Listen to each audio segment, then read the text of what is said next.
I read a book called Rich Dad, Poor Dad in 2010. I'm sure you've read that too. And said I wanted to own large scale real estate. And I just didn't have any money or understanding how to do it exactly. So I made a list and I said at the top, I want to have $1 million in net worth and $100,000 of passive income over the next 10 years and work my way down from that. And I realized I need to learn the market and learn how real estate transactions work and meet real estate investors who are actually successfully investing in real estate. And so I started as a realtor. It was 2010. I listed my first property. No one called. And I would call the seller and say, hey, we got to drop the price. And they'd yell at me and we drop the price. We do that about 3 or 4 times till finally I sold my first deal. My broker handed me a check for $500 and said, read the fine print.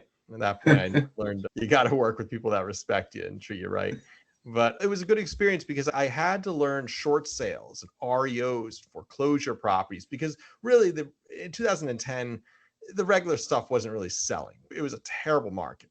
I learned wholesaling. I stapled signs to telephone poles in a suit and a tie in the middle of August that said, we buy houses, put those properties under contract for a discounted price, and then assign the contract or flip the contract to a buyer and earned a wholesale fee.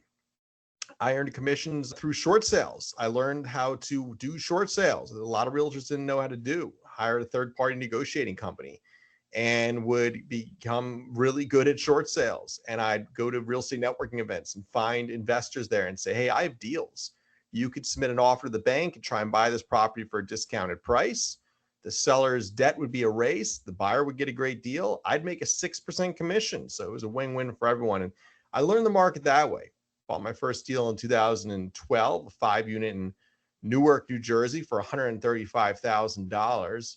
Put about maybe 80,000 into it through the years, and it recently appraised for $850. I'm refinancing that one now. Real estate can be the gift that keeps on giving. It's not a get rich quick strategy. It's a get rich slow strategy. But if you know how to find the deals and you have the infrastructure in place to properly reposition stressed assets, you can do very well in real estate. And that's one of the reasons we focus on New Jersey here.